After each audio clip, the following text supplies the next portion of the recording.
भागवत में तो बहुत कुछ लिखा है। भागवत में ये लिखा हुआ है, सुनो आपको सुनाता हूं, बड़ी अच्छी बात बताता हूं। भागवत में ये लिखा है कि भगवान श्री कृष्ण है ना, भगवान श्री कृष्ण ने, देखो क्या लिखा है, अद्भुत अद्भुत लिखा है। अब देखो क्या लिखा है, अब सुनो जो। भगवान कृष्ण कहते, हे मैया, हे मेरे पिता, हम दोनों से आप लोगों को किसी अवस्था में सुख तो नहीं मिला, यानी मेरे और बलराम जी से आपको किसी प्रकार से सुख तो नहीं मिला। हम बड़े हतभाग्य हैं जो आपके पास रह न सके। पुत्र पूरी 100 वर्ष की आयु पाकर भी माता पिता के ऋण से मुक्त नहीं हो सके। कहते हैं एक रात का कर्जा नहीं चुका सकता। ये कृष्ण भगवान कहते हैं कि पुत्र पूरी 100 वर्ष की आयु पाकर भी माता पिता के ऋण से मुक्त नहीं हो सकता। जो पुत्र समर्थ होते हुए भी शरीर अथवा धन से माता पिता की अन्य वस्त्र आदि से सहायता नहीं करता,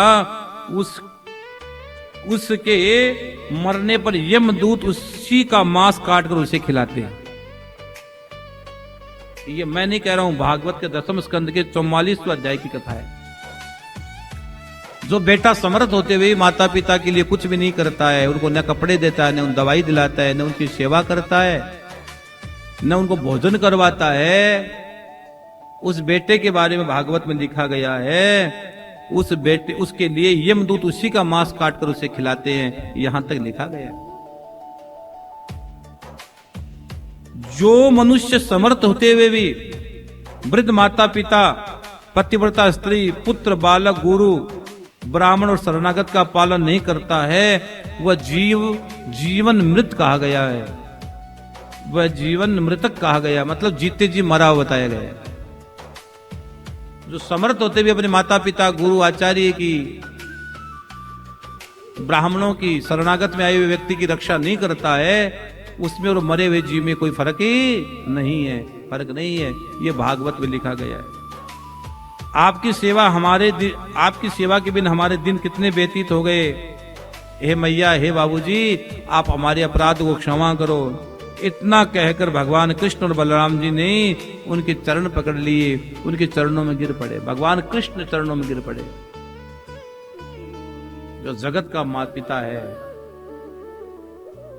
हाँ जगत का गुरु है, वो भी माता पिता के चरणों में गिर पड़े। क्योंकि पहले गुरु मां ही होती है, मां ही होती।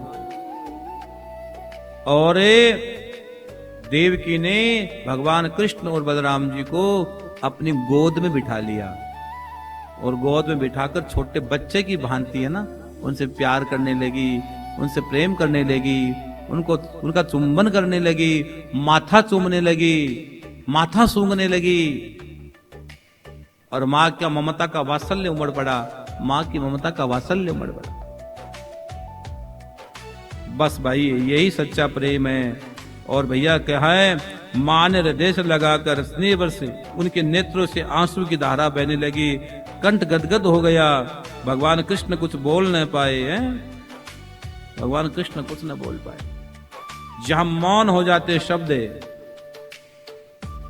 जहां शब्द मौन हो जाते हैं, वहां से भाव प्रारंभ हो जाते हैं, वहां से भाव प्रारंभ हो जाते। इसलिए बहन भाई, आप अपने जीवन में कुछ भी करो, कितना भी कमाओ, कितना भी धन कमा लेना, माता पिता की सेवा जरूर करना। श्रवण बेटा बनो।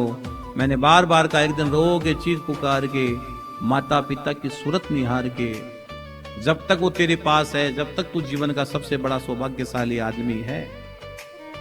हाँ, हमने बारंबार आपसे कहा है, हजारों बार कहा है, और ये कथा स्पेशल हमने इसीलिए रखी है पितरों के लिए। कि मैंने आपको 19 तारीख से मैं खाटू में बैठकर आपको ये बार बार बता रहा हूं। कल सिर्फ गया जी बताऊंगा, आज खाटू में बता रहा हूं। क्यों बता रहा हूं? ताकि आपका विवेक जागृत हो, और तुम्हारे द्वारा अगर कोई गलती हो गई, भूल हो गई, अगर नहीं भी हुई हो, तो भी आपके जीवन को भूल हो न अपने पितरों के लिए, अपने पूर्वजों के लिए, इसलिए हम आपको बता रहे हैं।